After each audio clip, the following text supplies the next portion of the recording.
السلام علیکم ورحمۃ اللہ وبرکاتہ۔ بعض لوگ پوچھتے ہیں کہ چائے میں جب مکھی گر جائے تو اس چائے کا پینا جائز ہے یا نہیں؟ تو اس کا جواب یہ ہے کہ اگر چائے اتنی گرم ہو کہ مکھی کی اجزاء اس میں حل ہو جائے تو پھر اس چائے کا پینا مکروہ تحریمی ہے اور جائز نہیں ہے، اور اگر چائے گرم نہ ہو تو مکھی کو چائے میں ڈبو کر پھر نکال دے اور پھینک دے تو پھر اس چائے کا پینا جائز ہے۔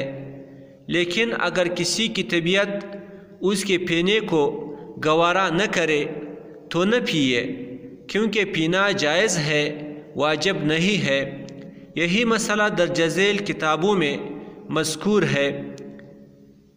بخاری شریف صفحہ 860 جلد نمبر 2، سنن ابن ماجہ صفحہ 250 جلد نمبر 2، مشکات شریف صفحہ 360، مرکات صفحہ 134 جلد نمبر 8، فیض الباری صفحہ 14 جلد نمبر 4، بدائع الصنائع صفحہ 230 جلد نمبر 1، فتح القدیر صفحہ 73 جلد نمبر 1، بحر الرائق صفحہ 159 جلد نمبر 1۔